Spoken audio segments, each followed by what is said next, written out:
On a quiet night long ago in ancient Japan, as cherry blossoms gently drifted beneath a silver moon, a lone swordsman silently set down his blade and picked up a cup of tea instead. He was once a warrior, living amidst storms of honor and danger, but something drew him away from the path of battle and into the stillness of the tea ceremony. Why would a samurai abandon his sword? And what lies within the thin steam of a teacup that could soothe the soul shaped by violence? Tonight, you'll be gently guided through that quiet, profound journey where swords no longer sing, and only the soft sound of boiling water remains, slowly bringing peace to a restless heart.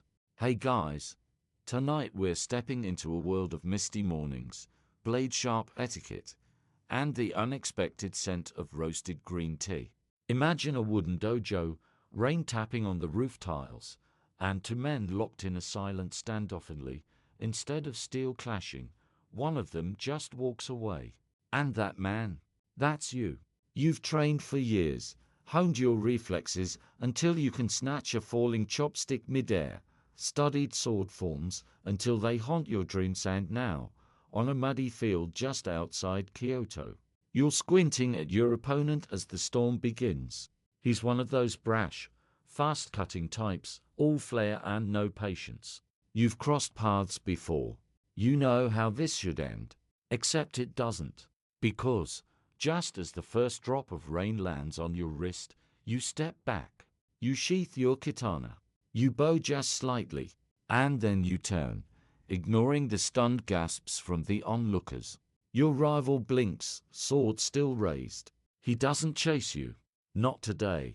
So, before you get comfortable, take a moment to like the video and subscribe it only if you genuinely enjoy what I do here. And if you're listening from a futon in Hokkaido or a couch in Wisconsin, drop your location and the time in the comments. Love seeing where in the world you all drift off. Now dim the lights, maybe turn on a fan for that soft background hum, and let's ease into tonight's journey together. You trudge through the rain, your sandals squelching, your robe heavy with the weight of your decision. There's something both ridiculous and deeply human about the Sino, a samurai who's just abandoned a duel, now frowning at a puddle like it's personally offended you. Back at your small home, the storm continues. You stare at your sword, still sharp, still dangerous, still unnecessary. Your fingers find the worn handle of your tea kettle instead. It's a modest thing, plain iron with a slightly chipped spout. You boil water slowly, measuring the heat by sound, not sight. The leaves are ground fine, powdered jade in a little wooden box. You don't know much about tea, not yet, but you know enough to whisk it smooth. And tonight, it tastes different. Earthier. Final. Historians still argue whether this momentous duel that wasn't really happened. Some say you retired after a string of victories. Others believe you simply couldn't kill one more man. A few claim it was illness, or a spiritual vision, or a forbidden love.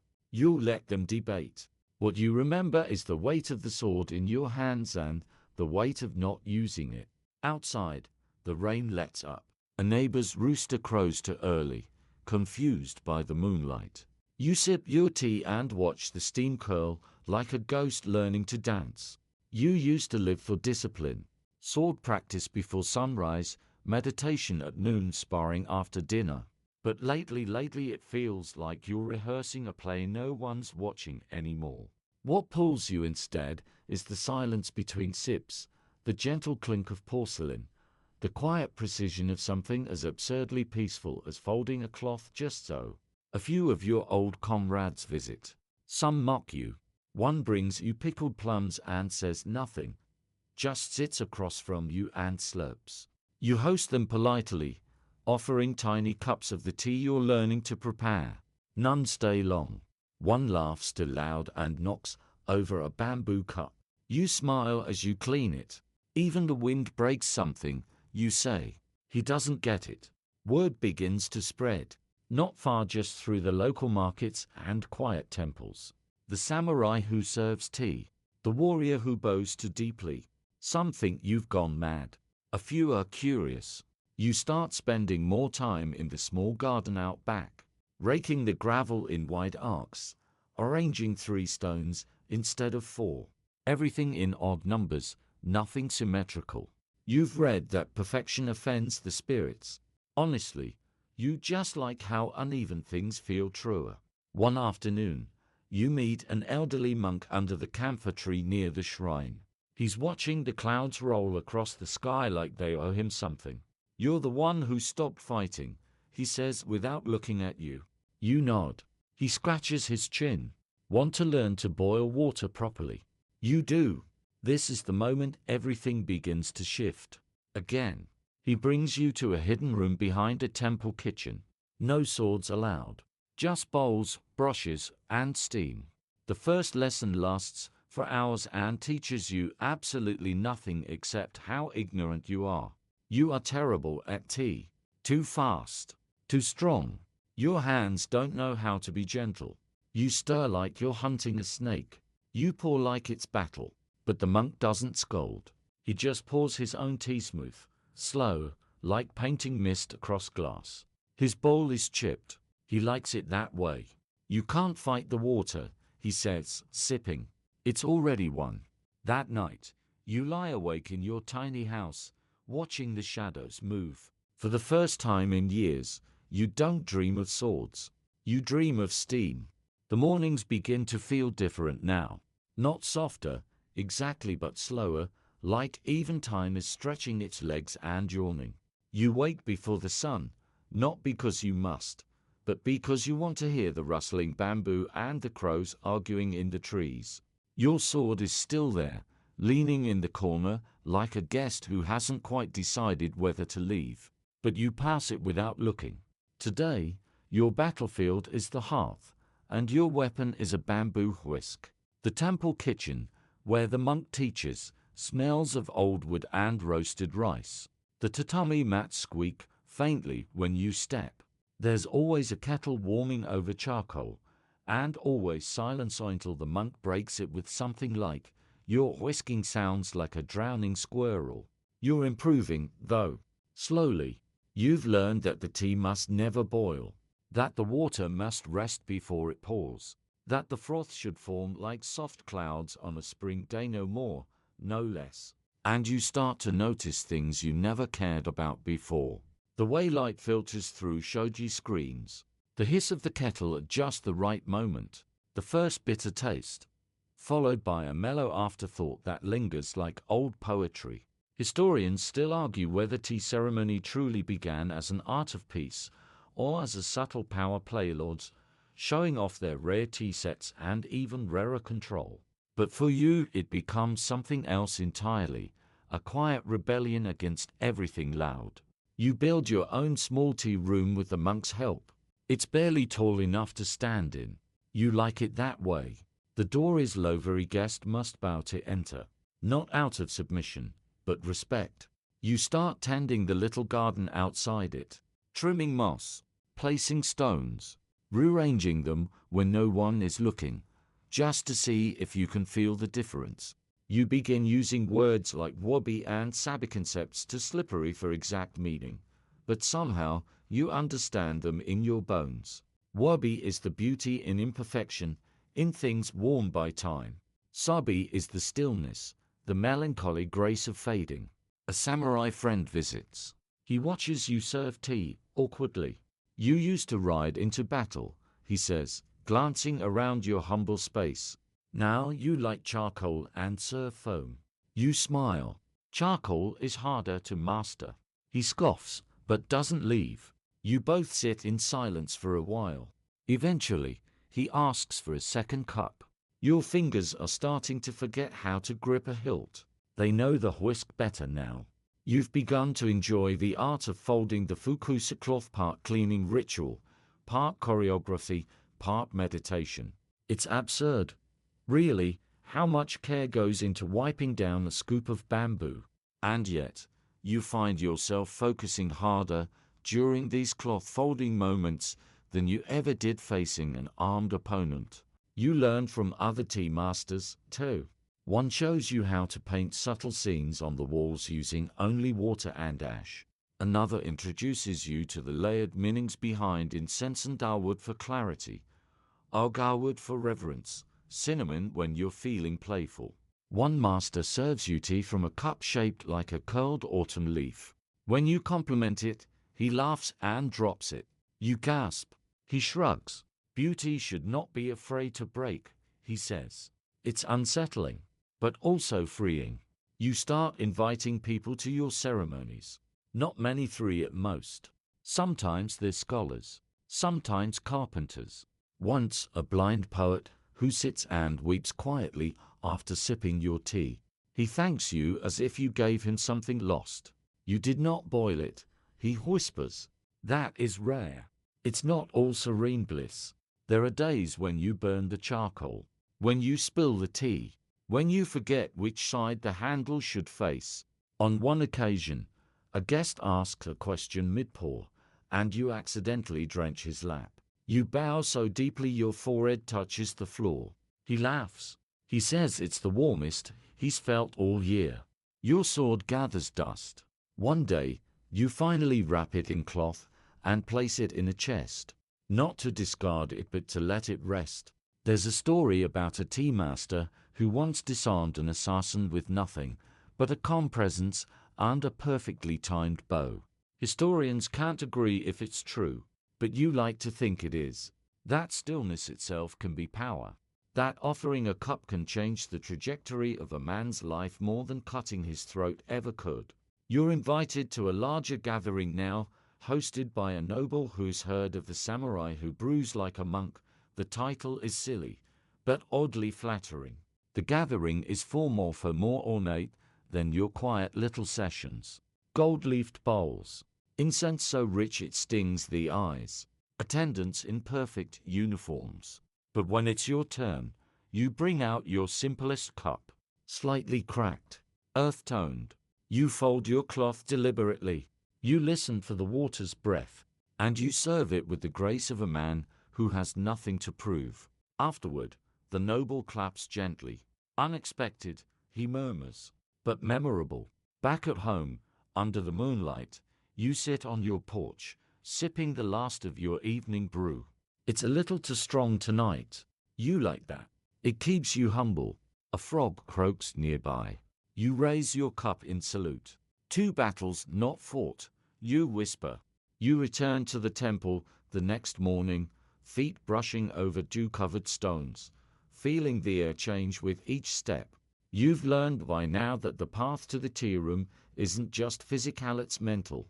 Every turn of the gravel garden, every mossy stepping stone, is part of the transformation. By the time you reach the door, you're no longer the man who woke up yawning. You're the host of a sacred, silent play. Inside, your mentor waits stillness personified. He nods, not as greeting but as cue. Today, he says, you will whisk alone. The room is quiet. No watchers. No commentary. Just you, the bowl, the bamboo scoop, and the matcha. You kneel. You fold. You measure. The scoop clinks faintly against the clay. You pour. Steam rises, swirling in lazy spirals. You whisk slowly, gently, until the tea froths like pond water under spring wind. Then, hands steady, you lift the bowl and sip. The bitterness is sharp at first, then rounds into something green and soft, like a hillside after rain. It's not perfect, but it's yours. Your master says nothing, just pours his own, matching your rhythm. Then he asks you a question. What is the point? You blink. Of tea, he adds, as though clarifying helps. You hesitate, then answer, to make people feel quiet. He considers. Close, but not quite. He doesn't tell you the answer. Not yet. But his smile is a good sign. Historians still argue what the true purpose of tea ceremony was. Was it about aesthetics, morality, politics disguised as poetry? The truth, like most truths, probably sits in the overlap of them all, where the froth hides deeper flavors beneath. You begin to take lessons beyond tea. You learn how to tend the charcoal fire, so it heats the water just enough at a rolling boil, but a whisper of readiness. You learn to select scrolls with poetry that reflects not just the season, but the mood of your guests. You even start composing your own. Today, on a scrap of parchment, bamboo bends to wind, but not from fear or weakness. It remembers spring. You pin it in your tea room and serve a guest who's recently lost his brother. He reads it, says nothing, and drinks his tea with closed eyes. Later, he leaves a pebble at your door, a silent thank you. One of the temple novices starts shadowing you. He's too eager, too loud, always knocking over water jars or misplacing the tea scoop. You sigh but never scold. You remember your own first week's spilled bowls, the shame of impatience. Instead, you show him how to fold the cloth properly. Once, then again, then a third time, until his shoulders relax and his breathing matches the rhythm. You're not folding it to clean, you say. You're folding it to listen. He blinks. To what? To yourself, you say, and realize you believe it. You write that down too. In town, rumors spread again. Not mocking this Timocurious. A few young lords ask to attend your ceremonies. They wear their finest silks, but leave their titles at the door. You serve them from a bowl made by a blind potter. One notes the uneven glaze. You smile and reply, the mountain is not symmetrical either. He blushes, and then bows. Your name reaches Kyoto. One afternoon, a courier arrives at the temple, bowing so deeply he nearly kisses the ground. He carries an invitation written with a brush so fine it feels like the wine drafted it. You are summoned to a private audience. The shogun requests tea. No explanation, no agenda, just your presence and a bowl. You sit for a long time after the messenger leaves. The kettle hisses beside you, unnoticed. Your master pours you a cup without asking. You'll go, he says. I will, you reply. But your hand shakes slightly as you lift the bowl. In the following days, you prepare not out of fear, but out of care. You select the simplest tools, your oldest bowl, your favorite bamboo whisk. You polish your ladle until it gleams like moonlight, and you pack them into a worn wooden box, tied with cord. The journey to the capital is slow and solemn. Along the way, you pass battlefields where you once marched, shrines where you once begged for favor before a fight. You no longer bow to them. Now, you just nod in quiet respect. At the gates of Kyoto, the guards don't question you. They bow low and open the path. A servant escorts you to a garden behind the shogun's estate. Its meticulously maintained koi fish flick through water. Cherry blossoms carpet the stones like snow. There's a small tea house. Not grand, but old. Time has curled the thatch and split the beams. Inside, the shogun waits. He wears no armor, no crest, just a plain robe and a tired expression. You bow. He returns it. The ceremony begins. You kneel, fold, cleanse, pour. The motions steady your hands. The whisk dances, the froth rises. You serve. He sips, then sets the bowl down gently. This, he says, is what I remember from my childhood. He doesn't elaborate. He doesn't need to. The air changes, as if even the trees are exhaling. When you leave, he doesn't dismiss you. He simply nods again and says, come back. You never expected power to look like this. Not orders, not armies, just a shared silence over a bitter cup. That night, you sleep without dreams. You return home to find your novice waiting at the gate, pacing like an anxious cat. He looks at your travel-worn robe, your calm expression, and blurts, did he like it? You shrug. He asked for more. The novice stares, then slowly exhales like he's been holding his breath for days. You're going to be famous. You pat him on the shoulder. Not if I serve properly. And just like that, the world tilts a little. The shift isn't visible. Not yet. But it's there. You've crossed a quiet threshold from student to something else. Maybe not master, not officially. But the kettle hisses, a little more respectfully when you walk by. The temple garden needs pruning. You take the shears and start trimming branches into silhouettes of quiet movement. A traveler watching from the road might think you're doing nothing at all. But inside the gates, harmony rearranges itself with every snip. Your tea room has grown quieter, too. Fewer guests, more depth. You find yourself preparing tea for just one person at a time. Sometimes even just for yourself. And the tea. It tastes different now. Or maybe you do. You're asked to teach in town. A group of merchants ambitious, impatient, desperate for elegance to round out their wealth. The first class is a disaster. One wears perfume so strong the tea quivers. Another asks how to stir faster for more foam. You resist the urge to sigh dramatically. Instead, you brew a cup in silence, serve it, then say, "That's how slow feels." One of them weeps. The others take notes. You smile, but only inside. The novice improves. He still forgets the water ladle once in a while, but he's learned to walk softly and speak less. You catch him one day folding the fukusa over and over, eyes closed. You don't interrupt. That's how you know he's starting to listen. A wandering potter visits. His hands are stained, his sandals broken, but he carries with him a bowl so flawed, it could only have been made with love. You host him for tea, and in exchange, he leaves the bowl behind. Tea tastes honest in that one, he says, then vanishes into the woods. You begin using it for important guests. Not nobles toes who've lost something. A farmer whose fields drowned. A widow who sings lullabies to the wind. A boy whose father went to war and didn't return. The bowl always seems to know how bitter to let the tea be. Historians still debate the philosophy behind such bowls. Raku pottery, they call it intentionally irregular, tactile, deeply personal. Was it defiance against perfection, or just the beauty of what hands could do without molds? You serve one night under full moonlight. The shadows stretch like ink. The matcha glows faintly green in the bowl.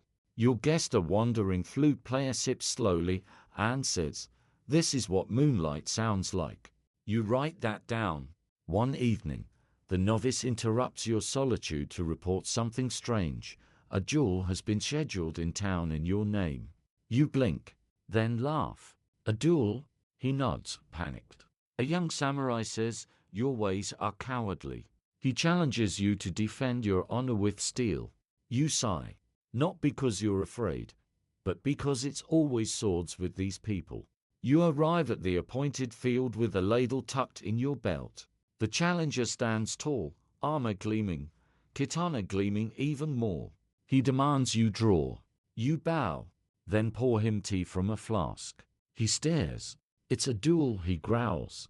"It is," you reply, handing him the cup. You win if you can drink it without emotion.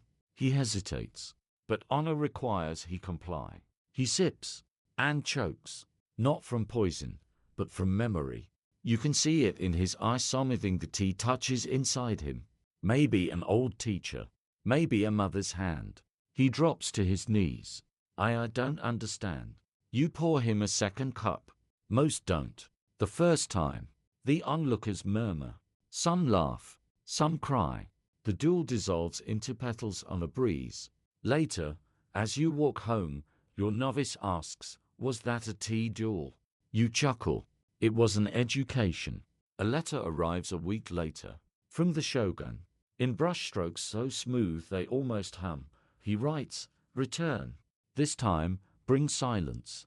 You understand what he means. You travel lighter this time. Just a kettle, the cracked bowl, and your hands. In Kyoto, the garden waits. The tea house smells faintly of sandalwood and camellia. The shogun enters alone. He sits, says nothing.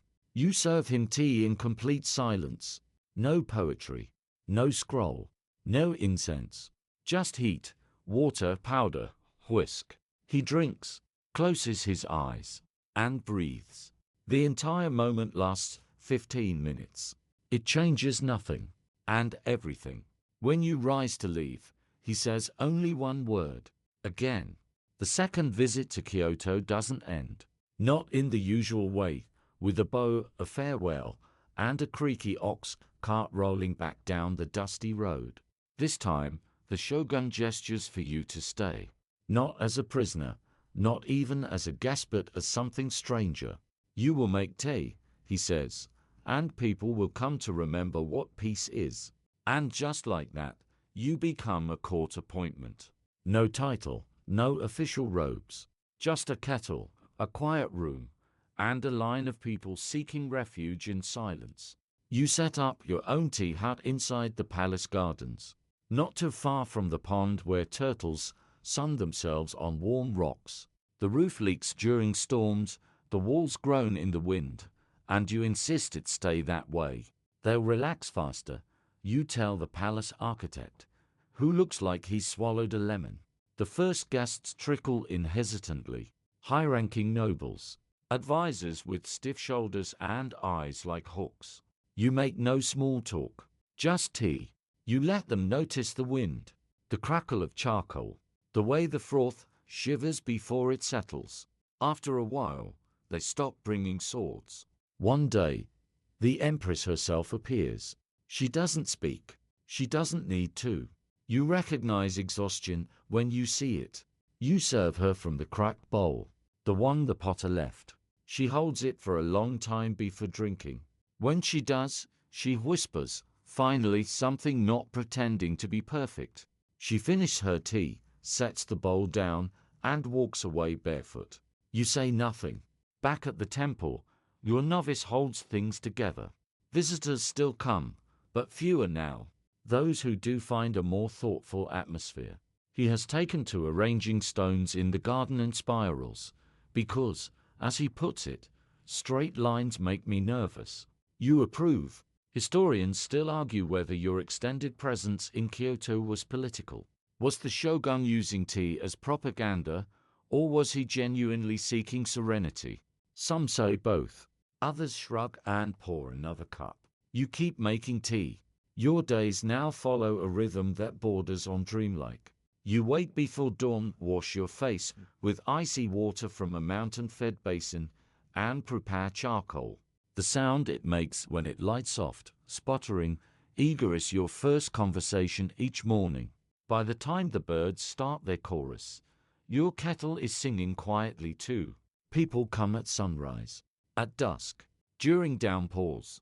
Each time, you treat them not as dignitaries, generals, or messengers, but as people who, for a few minutes, don't have to be anything at all. Even the palace guards start requesting tea. In secret, of course. They leave coins wrapped in silk handkerchiefs outside your door. You accept them with a wink and a fresh bowl.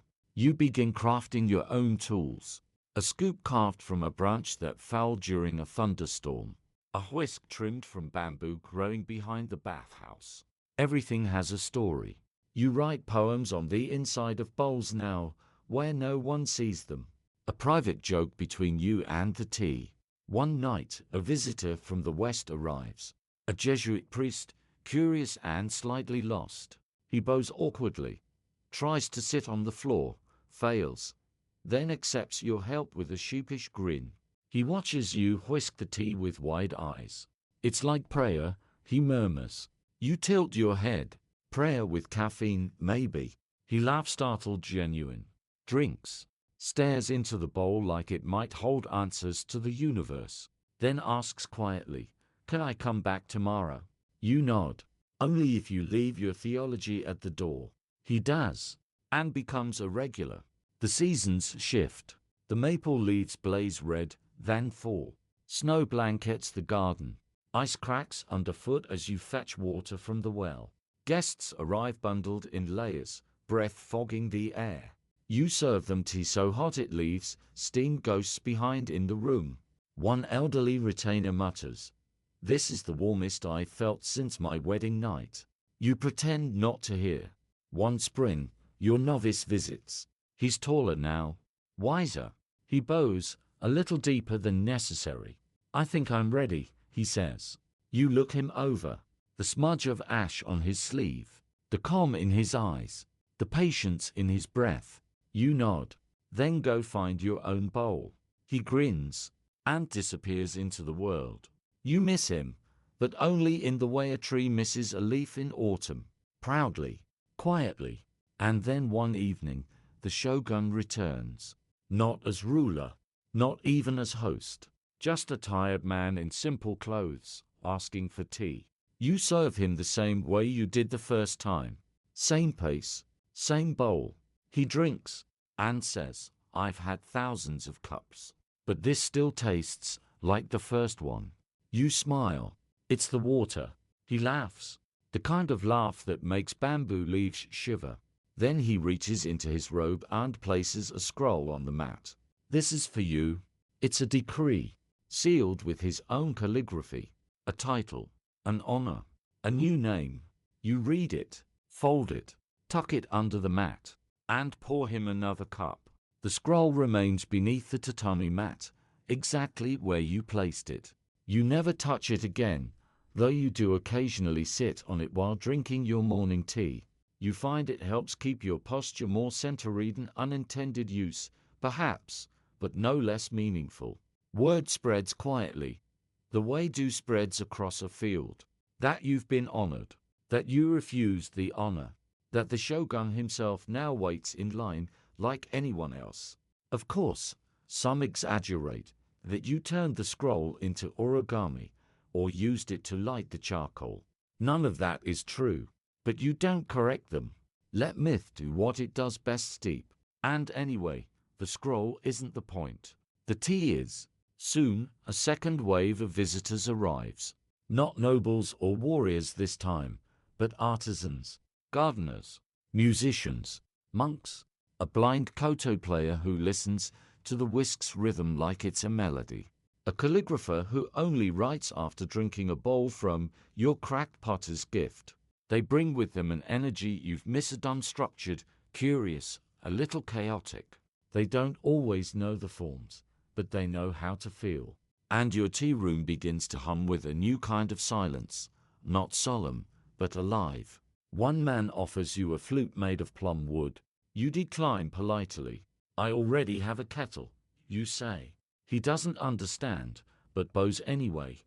That night, the kettle whistles just a little differently. Your days are full, yet remarkably light. You walk more slowly now, but more purposefully. Your joints ache some mornings, but your hands still remember the rituals by heart.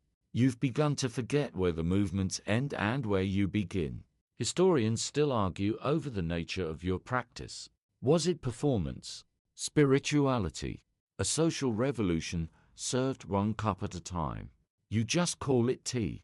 One late afternoon, during the first real thunderstorm of the season, a stranger arrives. He's dressed plainly, but his presence is sharp. His eyes scan the room, not unkindly, but with the awareness of someone used to measuring risk. You know the type. You bow. He bows. "I was told," he begins, "that you were once a warrior." You glance at the rain running down the window frame. "Once," you reply, "but I left my sword somewhere between a kettle and a cracked bowl." He doesn't smile, but his shoulders ease. "I'd like to learn." Not the fighting, the forgetting. You nod toward the hearth. "Boil some water, then." He fumbles with the kettle, burns his sleeve, and mutters a word you pretend not to hear. But he keeps trying. The second time, he gets it right. You hand him the scoop. He looks at it like it might explode. "This," you say, "is harder than swordplay." "You'll see." You teach him, slowly. Not because he's slow, but because slowness is the point. Over the next weeks, he returns again and again. Learns how to fold the cloth without creasing his thoughts. How to whisk without aggression. How to bow without shame. Eventually, he stops carrying a sword. One morning, you wake to find a small object on the mat outside your door, wrapped in linen. No note. You open it. A short, curved blade. Rusted. Harmless. The warrior has left. You keep the blade. Not as a weapon, but as proof people change.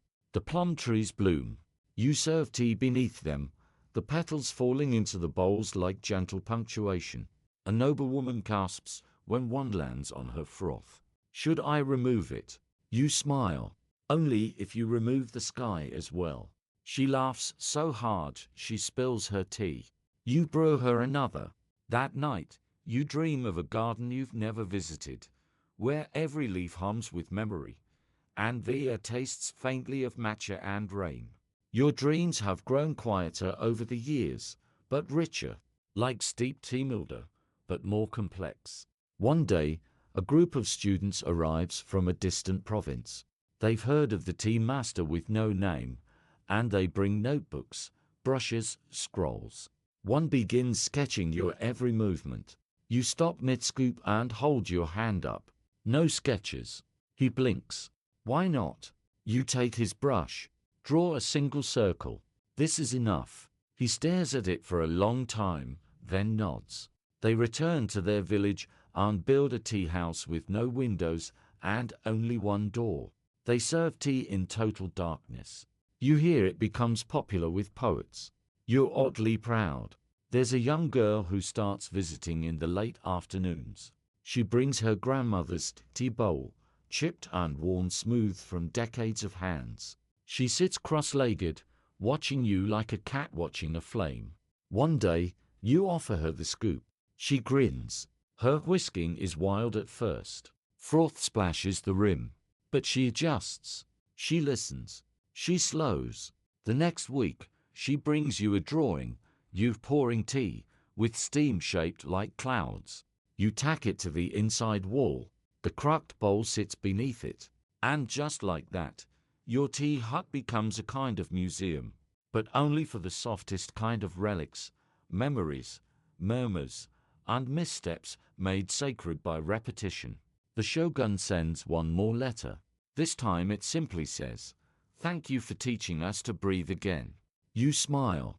Then you light the kettle. The days are longer now, and the sun lingers over the garden like it, too, doesn't want to leave. You start making tea a little earlier, just to catch the light as it filters through the thin paper walls. The shadows it paints across the mat are soft and slow-moving, almost as if the past is still with you, drifting across the floor. Visitors come in quieter now. They know not to clatter. They know to remove their shoes before entering, even the forgetful ones. There's a hush that settles before you even lift the kettle, like the space itself is doing half the work. Today, you prepare tea for a traveling actor. His face is painted white, with bright red lips and dark lines stretching dramatically from his brows. He bows deeply, his robes rustling like a breeze through silk flags. "I play kings," he tells you as he sips. "But I've never met someone who walked away from being one." You raise an eyebrow. Only a fool would turn down a quiet life for a loud stage. He laughs with his whole body. "Then I must be a terrible fool." You both share a bowl in silence. As he leaves, he promises to perform a scene where a samurai becomes a teapot. You don't ask for details. That feels like the kind of surprise best left unscripted. That evening, you patch a hole in the wall using an old rice sack. The breeze finds its way through anyway. You let it. Some things are meant to flow. Historians still argue whether your tea practice qualifies as art or discipline. Some say it's religion, others say it's retirement. There's even a scholar in Edo who claims your entire legacy is a long, slow joke told with exceptional straight-faced timing. He's not wrong. One morning, while adjusting the charcoal, you hear a rustling just outside the door. You open it to find a tanuki, a raccoon dog, sniffing at the ashes. It looks up, blinks, and waddles off. You leave a small bowl of rice for it the next day. It returns, and so begins an odd sort of companionship. The tanuki never comes inside, just sits nearby watching, waiting, a kind of furry supervisor. You start referring to it as assistant master. When guests ask who you're talking to, you say, "The one with the better coat." The tanuki becomes a legend of its own. Children from the village whisper stories about it. That it can brew tea in its belly. that it's your reincarnated sword spirit, that it once challenged a fox to a haiku duel and won. You encourage the rumors by offering it bowls of tea now and then. It never drinks, but it does sniff approvingly. One afternoon, the rains return. Not a drizzle, but a full, soaking curtain that makes the whole world smell like wetwood and new beginnings. A pilgrim arrives during the downpour, wrapped in soaked robes and humility. He doesn't speak, just bows, dripping, and sits. You serve him tea wordlessly. He holds the bowl with trembling hands, then sips slowly, reverently. When he finishes, he bows again and leaves without a word. Later, you find a small string of beads left behind, half buried in the mat. You hang it near the hearth, not for luck, just because it belongs here now. You think often of your early days with the blade, how tight your shoulders were, how loud your breath, how desperate every motion seemed. Now each gesture is featherlight. You sometimes wonder if you've disappeared entirely, become part of the room. The cracked bowl remains your favorite. You begin using it only on cloudy days. There's something about its imperfect curve that feels right when the sun hides. One of your regular guests, a poet with no money and an ever-growing satchel of scrolls, asks you if you'll write a manual. You shake your head. But what if people forget? He asks. You pause, pour him another cup. If they forget, they weren't ready to remember. Still, you start making notes. Not for a manual, just fragments. Observations. Recipes for silence. Descriptions of steam. One entry simply reads, "A good tea room needs at least one draft and one doubt." You slip the notes under the mat, near the scroll from the Shogun. Paper neighbors. The girl with the chipped tea bowl visits again. She's taller, speaks with more certainty. She serves you tea this time, her hand steady but unsure. You drink, nod once, say nothing else. She smiles wide and bows 3 times before skipping out into the sun. You keep a bowl she made. It wobbles slightly when set down. You treasure that most of all. And then one morning, you wake before the sun, and the world is absolutely still. No birds, no wind, not even the tanuki. You boil water, slower than usual. You whisk with care, and you drink alone. For the first time in years, no one comes. You close the doors and sit with the silence. It is not empty. It is full of footsteps, laughter, whispers, rain, steam, crackling ash, and soft bows. You listen, and you smile. The next day arrives with a crisp breeze and the sound of bamboo tapping gently against the eaves. It's the wind again, poking and prodding at your walls like an old friend who can't decide whether to visit or just keep you company from the threshold. You leave the door slightly open, just in case. By midday, you find yourself whisking tea for no one. Not out of loneliness, but habit. The scoop, the ladle, the bowlthy all move as if they know where they're going, and you're just tagging along for the ride. As the steam rises, you think about your first teacher. Not the sword master, but the pottered one who gave you that ugly, beautiful, off-center bowl. You'd thought he was mocking you at the time. Now you realize he was giving you the only kind of perfection worth chasing. The kind you can actually live with. You wonder where he is now. Probably gone. But maybe not. People like him have a way of sticking around longer than expected, like stains in fabric or that one cupboard that always squeaks, no matter how many times you fix it. A young couple arrives around late afternoon. Nervous. Hands full. She's holding a baby. He's holding a scroll. "We named him after you," the man says shyly. "Sort of. We used the character for peace." You glance at the baby. He burps. "A strong name," you reply. "Loud already. Good lungs." They smile.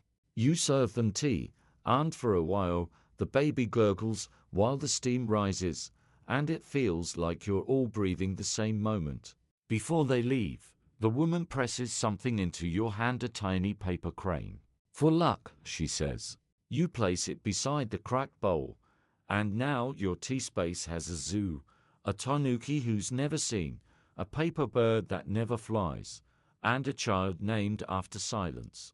Historians still argue whether your influence was accidental or deliberate. Did you plan this movement, or did it just happen? Some suggest you were rebelling against your past.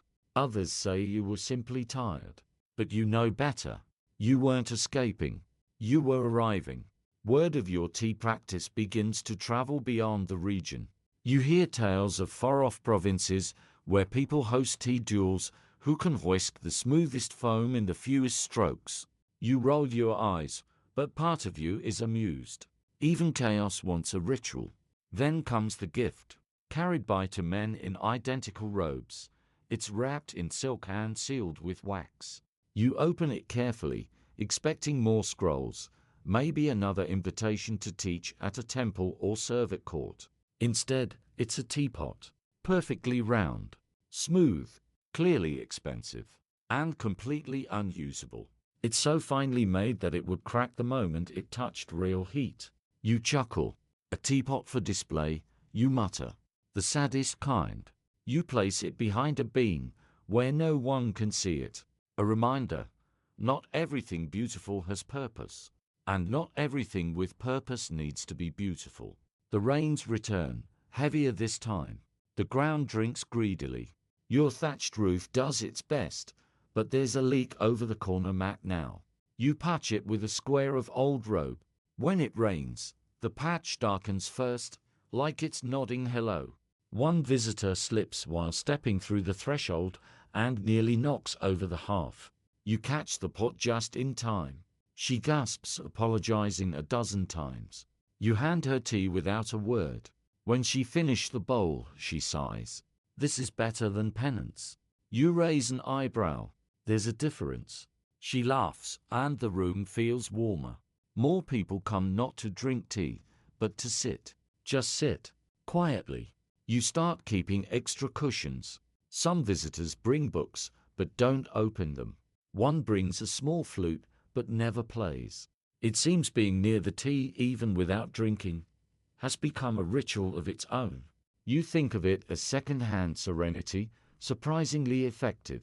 You have a dream. In it, your old sword is hanging in the tea room, but it's been reworked, twisted, forged into a ladle. Steam rises from its tip. You wake up smiling. Maybe it's time to turn the past into a tool. You start sketching ideas for a new utensil. A tea scoop shaped like a blade. A bowl made from melted armor. Not to mock your past, but to steep it properly. The next time the girl with the chipped bowl visits, she brings a friend. A boy. Shy, lanky, keeps his eyes low. She makes him sit properly and gives him a quick lesson in whisking. You supervise from the corner, arms crossed. He spills. Twice. But on the third try, he gets the swirl just right. You clap once. It echoes. That night, you place a new cushion near the hearth, just in case. The tanuki doesn't return, but you still leave a little bowl near the steps. Tradition matters, and so do endings. But this doesn't feel like an ending, not exactly.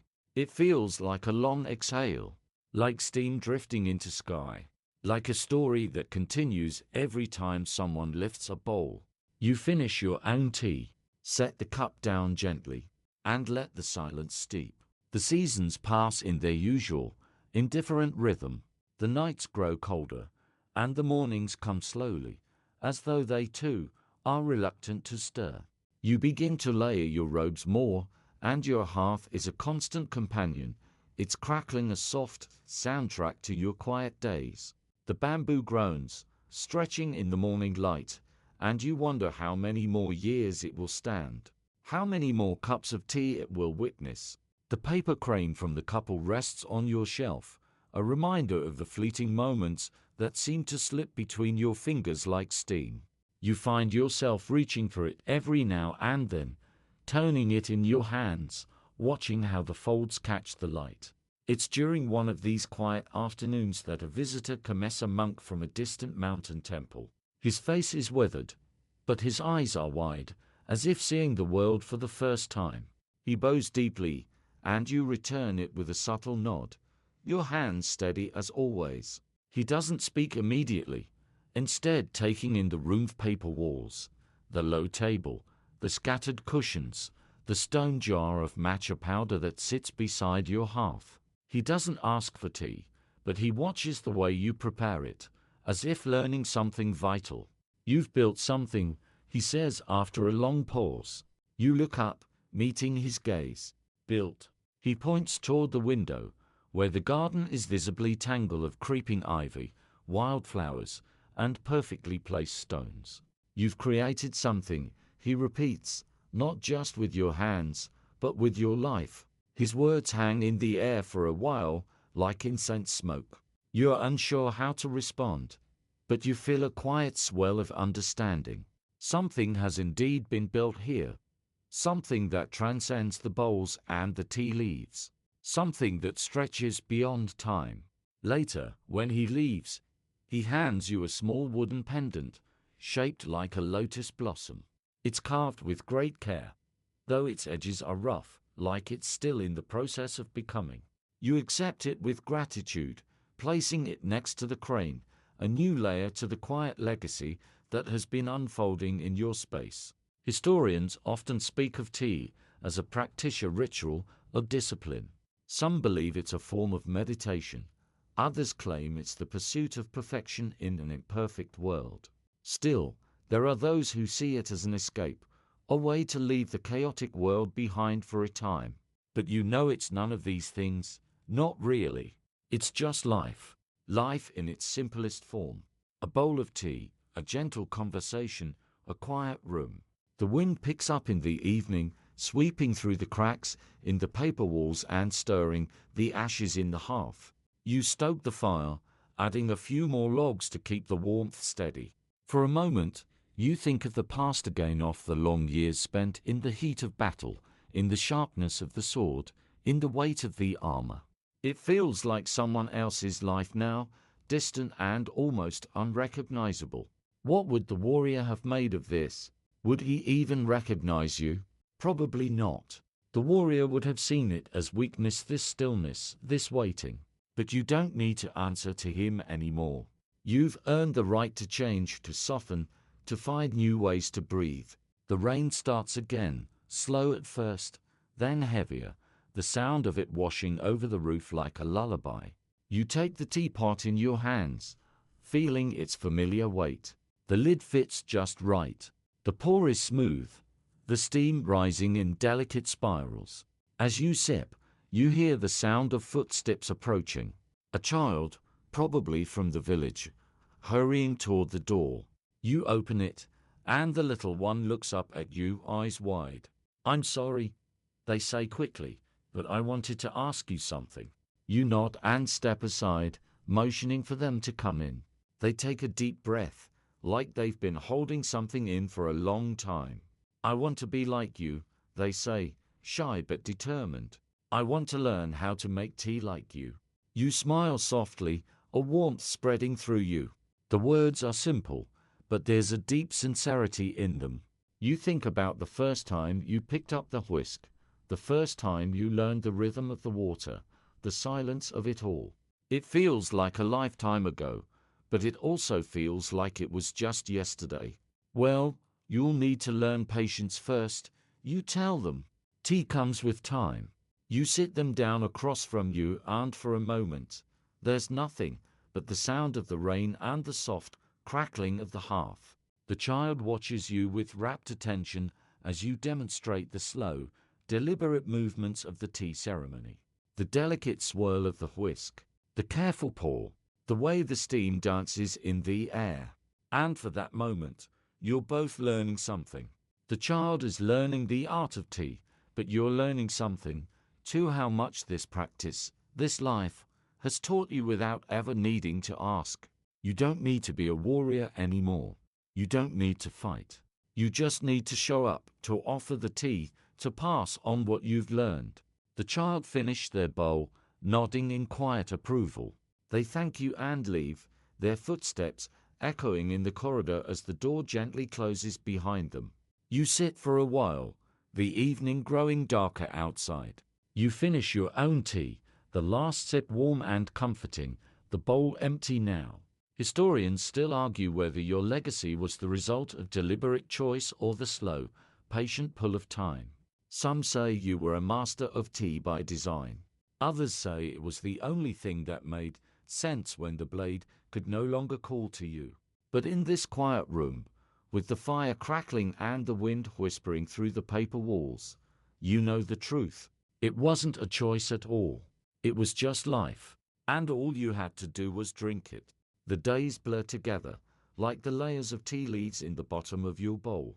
Morning light creeps in, soft and unobtrusive, while the evening always feels like an invitation to pause, to reflect, to sit quietly for just a moment longer.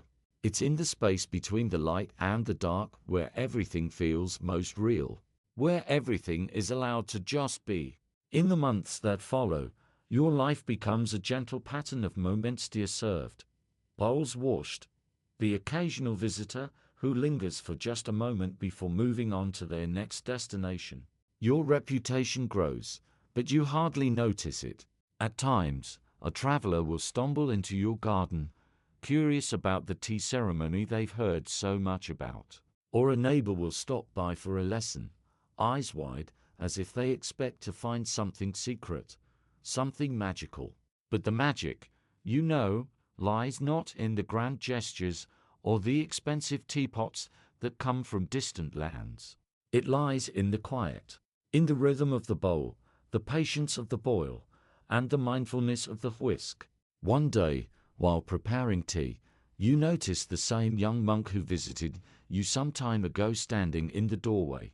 His robes are travel-worn, but his face is serene, as if he's carried a piece of the mountain with him wherever he goes. "I've brought something for you," he says, holding out a small bundle wrapped in coarse cloth. You take it, unwrapping it slowly. Inside is a piece of wood, worn and weathered by time, but smooth to the touch.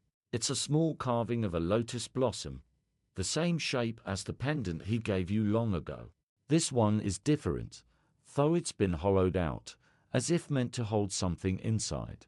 "I thought you might want it for your tea room," the monk says quietly, "to hold something special." You look at the carving, considering it. A small, hollow vessel. In many ways, it's a reflection of yourself now empty, yes, but also ready to be filled again. With what? You're not sure, but the invitation is there. You place the carving beside your other items: paper crane, the wooden lotus, a quiet collection of gifts, of symbols. These things don't need to be explained. They simply are. The monk lingers for a while, not asking for tea, but simply sitting by the hearth, watching the fire dance. His presence is calm, grounding. There's no rush, no urgency. It's as if the room itself has invited him in, and you're content to let the silence stretch as long as it will. He finally rises, bows low, and leaves as quietly as he arrived. But something about his visit sticks with you. You find yourself gazing at the carving for a long time afterward, wondering what it means to hold something special. As the days stretch into weeks and the weeks into months, your tea practice continues. New visitors come and go, each leaving something behind: a smile, a question, a moment of shared silence. And as the seasons change once more, so too does your understanding of the practice.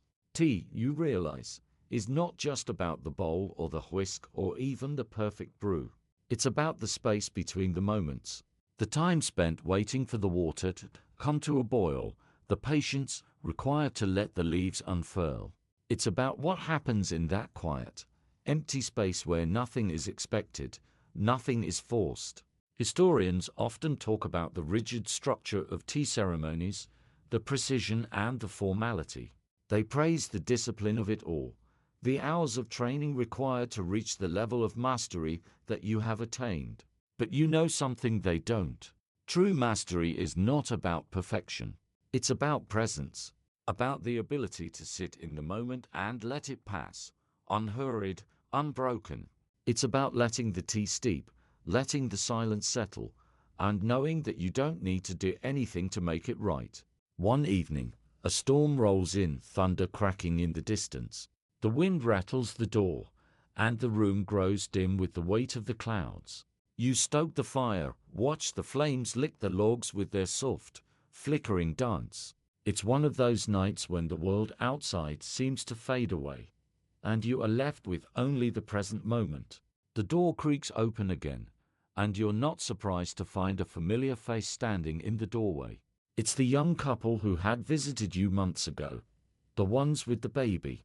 The child has grown, and now he toddles into the room, his little feet making soft sounds on the floor as he wanders toward the hearth. "We've been thinking about you," the man says with a smile, his voice quiet. "We wanted to come back." You nod, welcoming them in. The room feels warmer with their presence, like the house itself has been waiting for them. You pour them tea, watching as they sit together, their son between them. He reaches for the small crane on the shelf, his tiny fingers brushing the delicate paper. You smile softly. Even the smallest hands are drawn to what is meaningful. As they sip their tea, the room falls into a comfortable silence. The rain beats against the roof, the fire crackles, and the child babbles happily, his words a jumble of sounds that only he understands. The days pass by, quiet and unremarkable, but you find that there is peace in the unremarkable, in the routine of tea and stillness, in the shared moments with those who come to visit, and in the knowledge that everything you need is already here. The monk's carving remains on the shelf, a reminder that sometimes the most important things are the ones that don't need to be filled. You place your own bowl down, gently, and close your eyes. And for the first time in a long while, you simply are. Historians might never agree on your place in the grand narrative, but it doesn't matter. The story you're living is enough. It's everything. The seasons come and go, each one slipping through your fingers like warm tea water. The days are shorter now, and with them, the rhythm of your life seems to settle even more into its steady pattern. A steady pattern that, to an outsider, might seem almost too simple, too quiet, too unchanging. But for you, it's everything. There are moments when you find yourself caught in a quiet reverie, sitting by the hearth, the steam of the tea rising slowly and swirling before your eyes. You lose yourself in the stillness. The world outside feels distant, and yet it seems to press in through the paper walls. You wonder if you'll ever truly escape it. But the tea helps. Always. The slow, deliberate movements, the familiar scent of the leaves, the warmth of the water in your hands.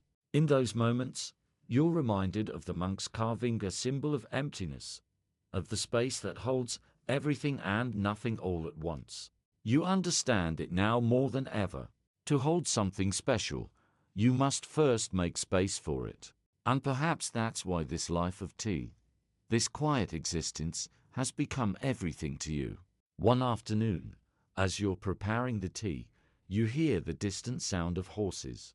You've grown used to the occasional traveler stopping by, and today is no different. The clop of hooves grows louder, and soon you see a pair of figures in the distance, their outlines shifting against the soft light of the afternoon. They are travelers. No doubt there's something unmistakable about the way they walk, the weariness in their steps, the hint of a journey just beginning or ending. They arrive at the door and knock gently. You rise from your seat, a reflex now, and open it to find two figures standing there. One is a woman, her robes flowing in the breeze, her eyes sharp and curious. The other is a man, his shoulders broad, a sword hanging from his waist. He's a warrior, just like you once were, but there's something different about him now.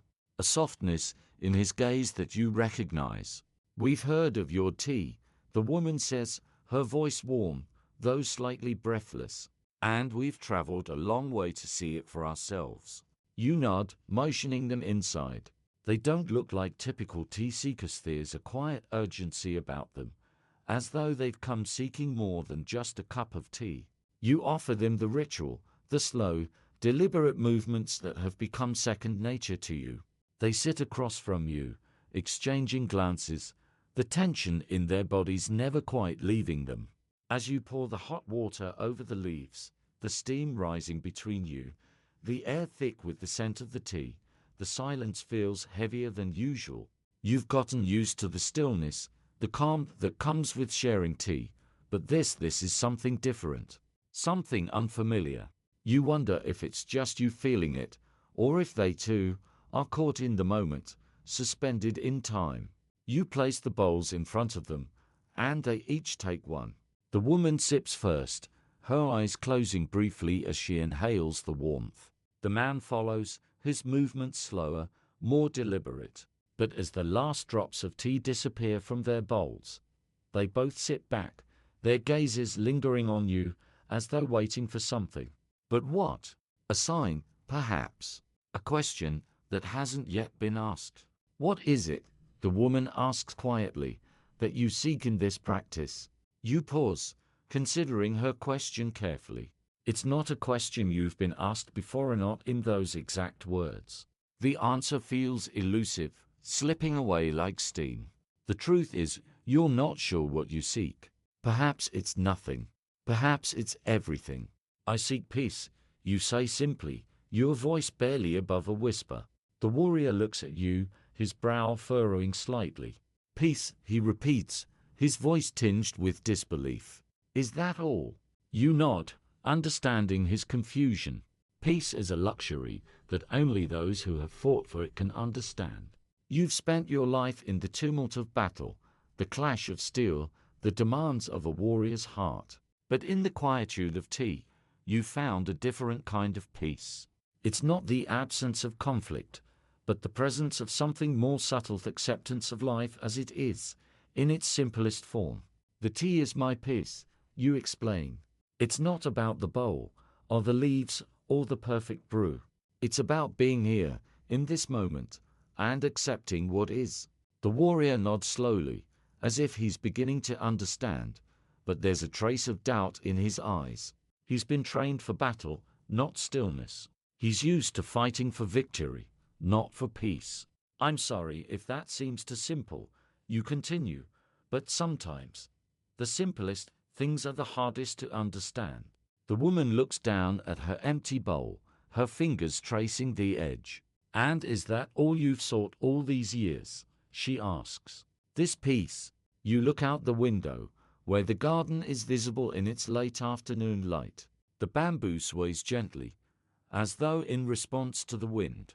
The air is cool, and the scent of the tea lingers, wrapping itself around you like a familiar blanket. You wonder how many more years you'll spend in this room, how many more bowls you'll prepare. But none of it feels like a question you need to answer. It simply is. Yes, you say softly. That's all. Historians have written volumes about warriors like Yautjos who once held the sword and now find themselves in quieter pursuits. Some see it as a retreat from the world, an escape. Others view it as a kind of atonement. But in truth, you don't think it's either of those things. It's just life. It's just the slow passage of time, and the peace that comes with accepting it. As the sun begins to dip below the horizon, casting a golden glow across the room, the travelers rise. They thank you for the tea, for the lesson, for the quiet moment of reflection. And as they leave, you can't help but feel a quiet satisfaction. It's not often that you've had visitors who understand, not completely, but these two somehow seem to grasp it. You sit back down, your hands still warm from the bowl. The evening is settling in, and the world outside is quiet once more. You think about the future, about the quiet, unhurried days ahead, and you smile. Peace. It's all you've ever really needed. The world continues its slow rhythm outside your window, each day flowing into the next, as though it were an endless stream of warm tea. Its surface rippling ever so gently in response to the passing of time. The seasons, ever changing, mark subtle shifts in the air, an autumn breeze here, a winter chill there. And yet, inside your small tea room, The world feels contained, held within the narrow walls of your simple existence. You've come to find comfort in that confinement, a kind of freedom within the boundaries you've chosen for yourself. You have learned, in these years, that the less you expect, the more you receive. It's a quiet wisdom that permeates everything, from the way you prepare your tea to the way you engage with the world outside. You no longer seek the excitement of new lands or grand adventures. You've had your share of those, after all. Your adventures now take place in the folds of the present moment, in the texture of a good bowl of tea, in the soft rustling of leaves in the garden. But there is one thing that has begun to stir within you again, an odd, unexplainable longing. Not a longing for the days of war or the rush of battle, but for something deeper. Perhaps it's a craving for connection, for those brief moments when your tea room has felt like a place where souls meet, if only for an instant. It's during one such moment that another traveler arrives at your door, though this one is different. This one is familiar. You know the person before you even see their facade, his silhouette outlined against the fading light, the sound of his boots on the ground, a steady rhythm you recognize. It's the warrior who once asked you what you seek in your tea, the one who seemed unsure of your answer. But today, there is something softer about him, as if he has taken your words to heart. He enters without a word, settling silently into the corner of the room where you always place your guests. There's no need for formalities between you now. You have both shared quiet moments before, and this will be no different. His presence fills the room with an odd sense of stillness, like the calm that comes before a storm. You prepare the tea as you always do, slowly, deliberately, with all the reverence the leaves deserve. You notice, as you work, that his eyes follow your every movement, as though he's learning something new, something vital. The way your hands move, the way the bowl rests in your palms, the way the steam rises, there's an intensity in his gaze, a hunger not for war, but for something else entirely, something he hasn't yet understood. When the tea is ready, you place the bowl in front of him, its surface still rippling gently from the pour. He takes it without hesitation, his fingers curling around the edge. But there's something different now, something almost reverent about his actions. He sips slowly, eyes closing in that familiar way, as though tasting the tea not just with his mouth, but with his entire being. You watch him, curious. This man, once a warrior like yourself, now seems to have entered a state of contemplation. The sharpness of his eyes is softened now, as if the tea has begun to work its magic. After a long silence, he finally speaks, his voice soft but steady. I didn't understand it before, he admits, the weight of the years of war hanging in his words. But now I think I do. You raise an eyebrow, but remain silent. There's no need to rush this moment. No need to push for more words than what is necessary. The tea, after all, has already done its work. I've been on many journeys, he continues, his eyes focusing on the steam rising from the bowl. But none have been as peaceful as this one. I didn't know how much I needed it until now. How much I needed this, he gestures vaguely around the room, taking in the quiet space, the simple furnishings, the calm. It's not the peace of the battlefield, is it? You ask softly, the words slipping out before you can stop them.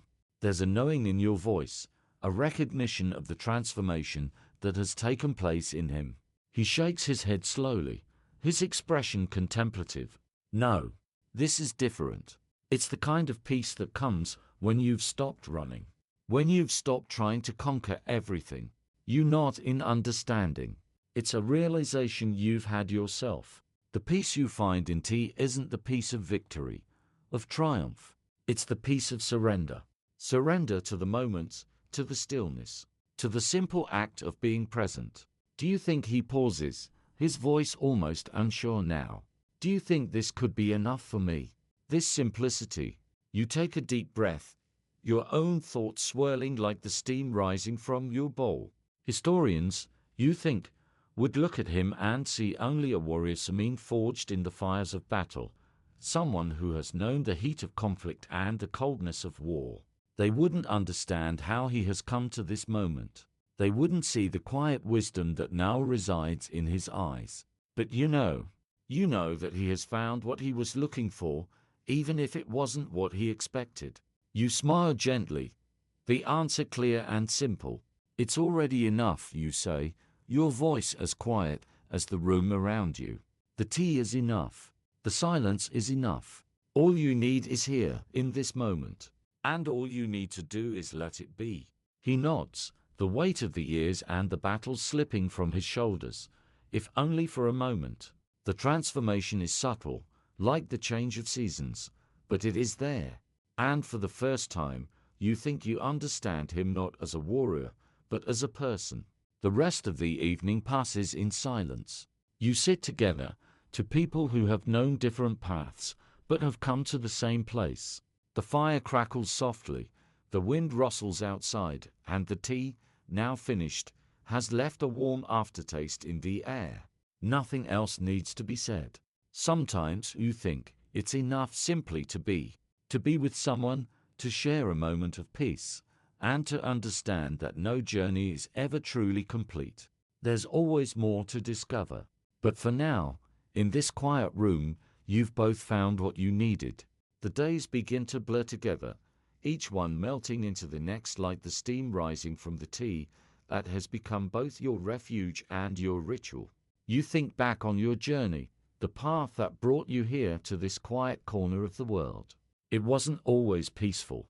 In fact, peace was the hardest thing you ever had to fight for. Now, as you sit by the hearth, the flickering flames casting shadows across the walls, you reflect on the man who arrived so many years ago, the warrior who had once sought out your tea. Skeptical of its power, he had been full of questions, and though you had no answers for him, you had shared your peace. Over time, he had come to understand, just as you had. Perhaps he, too, was beginning to find what he had been searching for. He had left a mark on your life in his own quiet way, and now he was gone again, like all travelers eventually are. The memory of his presence lingers, those eyes filled with wonder, the way he had held his tea bowl so carefully, as if afraid to break it. It was the kind of reverence that can only come from someone who has seen the violence of the world and returned seeking something simpler. Your thoughts drift, as they often do, to the past battles you fought, the friends you lost, and the choices that led you to this moment. Historians would label you a warrior turned tea master, but you know it's more than that. You were never just one thing. The layers of your life are thick, each one adding something new to the story, a new chapter that stretches back through time. You had once been a part of a larger world, a world filled with noise and chaos. It had been the only world you knew. But now, in the solitude of your small room, the simplicity of life has become its own kind of victory. Each moment of silence, each careful sip of tea, has become an act of rebellion against the noise of the world. It's a kind of quiet revolution. There's a knock on the door again. You don't need to open it to know who it is. His figure, tall and strong, is familiar to you by now. He's come back. This time, it's not a request for tea. It's something different. The warrior enters, his face serious, though there's an undeniable weariness in his eyes. There's a change in him, one that you can't quite place. The air around him seems heavier, more burdened than it had been when he left. And yet, in some strange way, it's as though he's come full circle. Like the season's endings that are simply new beginnings. He sits down across from you, the distance between you almost a great despite the closeness of the room. The silence between you is palpable, a heavy thing that stretches on, unspoken, like an unfinished thought. Finally, he speaks. I've been thinking, he says, his voice low and steady, about what you said, about peace, and about how I've been trying to live my life. You don't interrupt, but instead, you wait for him to continue, sensing that there's more to his words than just a simple reflection. After all, this is a man who has spent his life on the move, in constant motion, never staying in one place for too long. Now here he is, once again seeking the stillness of your room. I've spent so long fighting, he says, his gaze distant, trying to win, trying to prove something to myself, to others. I thought I needed to conquer the world, to make my mark, to leave a legacy. He pauses, as if unsure how to continue. The weight of his words seems to hang in the air, like the steam from the tea, curling around you both. But I don't think that's what I need anymore, he admits quietly. I don't think I ever did. What I need, what I've been seeking all this time, is peace. A quiet place to exist without the noise of the world outside. A space to simply be. You look at him, your expression calm, but inside, something shifts. You see it now, transformation. He's no longer the warrior seeking victory. He's the man seeking serenity. The same journey you once walked, the one that led you to tea. I didn't know it at first, he continues, but I think I finally understand. It's not about fighting anymore. It's about letting go. It's a moment of clarity for him, and for you too. You nod slowly, acknowledging the depth of his realization. You had been there once, too caught in the turbulence of your own desires, always reaching, always grasping. But in the stillness, in the simplicity of tea, you had learned to release those longings, to simply let them drift away. You've learned, you say softly, your voice almost a whisper. You found what you've been looking for. He nods, a small but genuine smile tugging at the corners of his lips. It's not the smile of a warrior who has won a battle, but the smile of a man who has found his place in the world. You were right, he says, looking up at you, his gaze clear. This is enough. This peace, this stillness. It's enough. For the first time, you feel a warmth in your chest, a kind of pride, not for anything you've done, but for the simple fact that he has found his own way. It's the same warmth you feel when you see the tea leaves settle at the bottom of the bowl, when the chaos of the water and the heat finally subsides into calm. You rise and prepare the tea, the familiar ritual now more meaningful than ever. As you pour the hot water, the aroma of the leaves fills the room, filling the space between you. There is no need for more words. The tea will speak for itself. The warrior takes the bowl without hesitation, his hands steady as he raises it to his lips. The warmth of the tea seems to settle into his bones, just as it does into yours. You sit together in silence, not as teacher and student, but as two people who have shared something profound. The fire crackles softly, the wind outside picks up, and the night settles in around you. You don't know what the future holds, but for now, in this moment, everything feels perfect. The world outside, with all its noise and chaos, feels far away. All that matters is the quiet, the peace, and the warmth of the tea between you. The seasons continue to shift, imperceptibly at first, but slowly the signs become more noticeable. The early morning light begins to hold a golden warmth, casting long shadows over the floor of your tea room. It's the kind of light that reminds you of your youth days before the weight of battle, before the endless conflicts that seem to stretch on forever.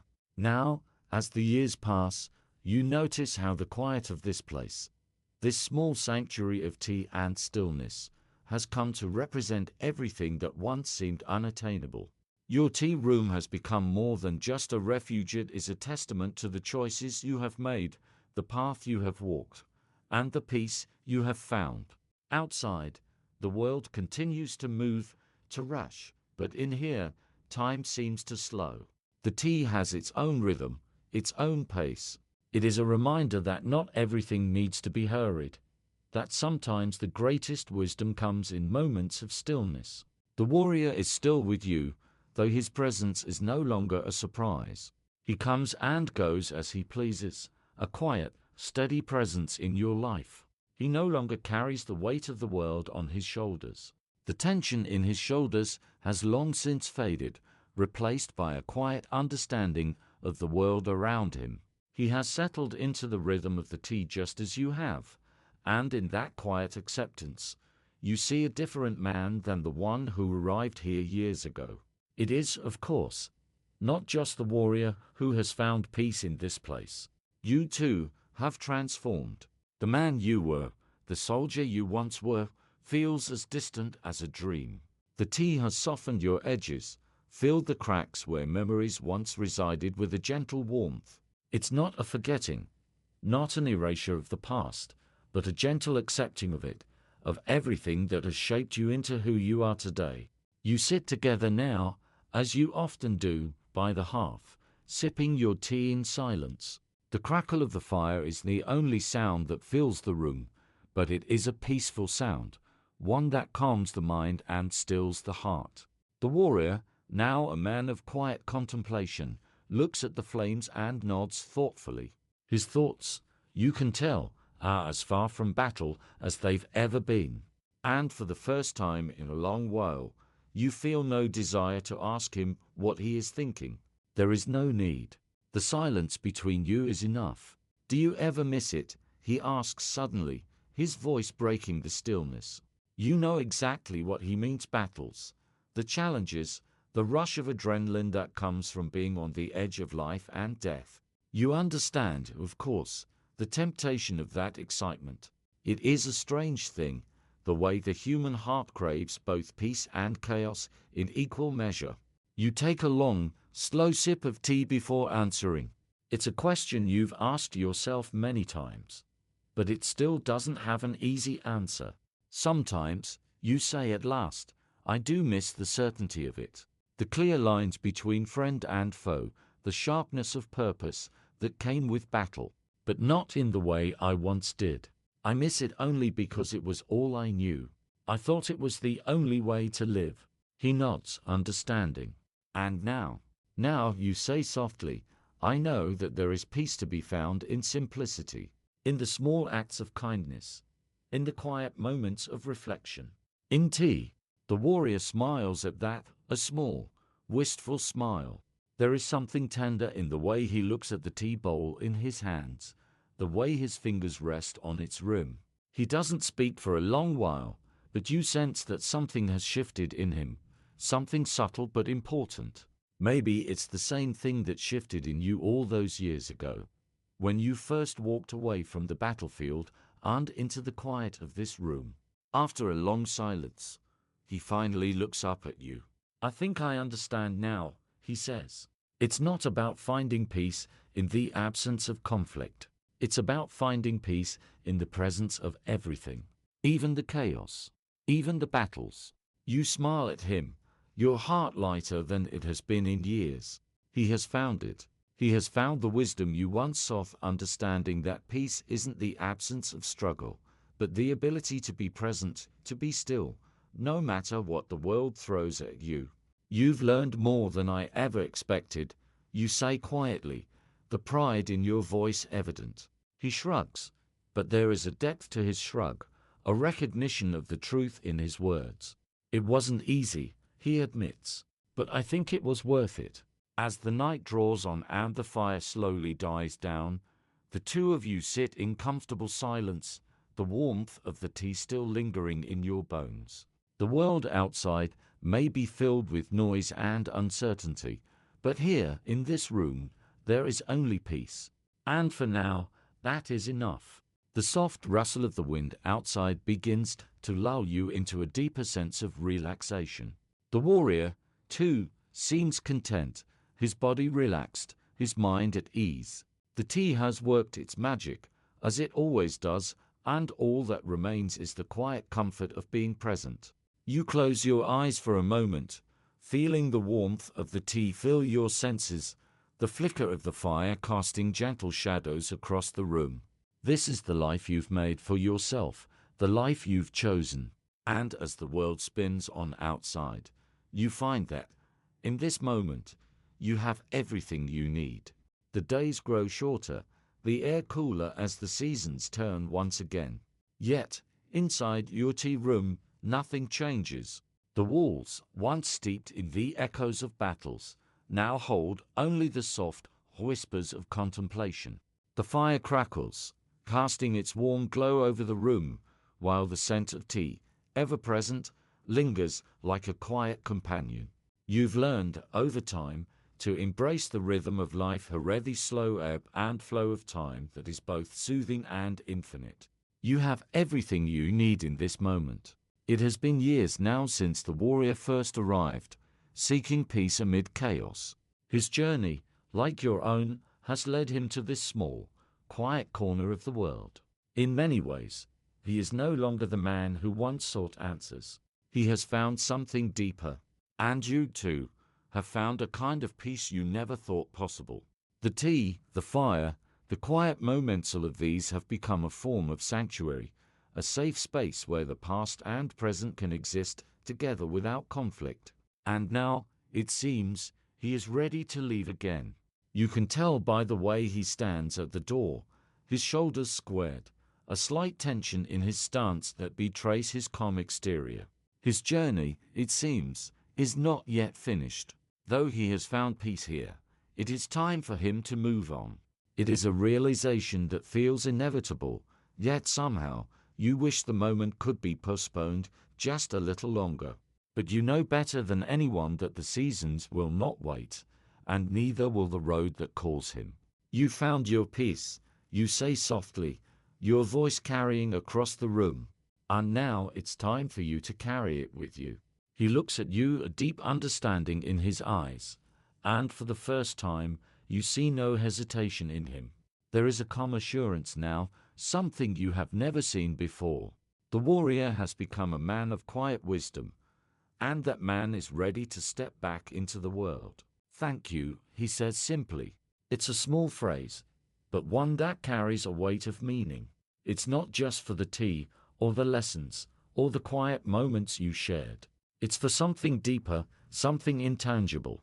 The peace he has found, the peace that has become a part of him, can never be taken away. You nod, accepting his gratitude, but knowing that you have both given and received in this exchange. Peace is not a gift that can be wrapped up neatly and handed over.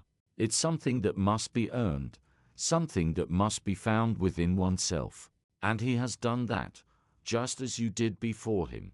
He steps toward the door, pausing for a moment to look back at you, the silence between you both full of understanding. And then, as quietly as he arrived, he is gone again. The wind outside stirs, the first cold breeze of the changing season slipping through the cracks in the door. You feel it, but there's no urgency to close it, no rush to lock out the world. You have learned, over the years, that the world will always move forward, whether you are ready for it or not. And you have also learned that there is no need to chase it. You sit back down by the hearth, the soft crackling of the fire filling the space around you. You feel the quiet, peaceful presence of the room settle over you once more, like a familiar blanket. The tea is still warm in your hands, its comforting aroma filling your senses. It's a simple act, a simple moment, but it is enough. The shadows on the walls stretch and shift with the light of the fire. You watch them move, the soft, flickering creating a dance of shapes and forms, much like the journey of your life.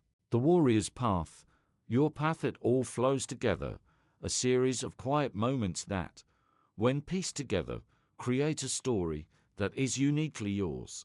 And now, with the firelight reflecting in your eyes and the tea soothing your thoughts, you finally understand what you have been searching for all this time. It wasn't the battles, the victories, or even the warrior's approval. It was this quiet, this peace, this moment of stillness that you have finally found. The world outside may change, but here, in this room, you have everything you need. You have peace. The final embers of the fire glow faintly, the last whispers of warmth fading as the night deepens. Your thoughts slow, your body relaxes, and the quiet of the room wraps itself around you like a soft blanket. The world outside is far away now, and as the wind sighs gently through the trees, you close your eyes, letting the soothing stillness carry you off into dreams.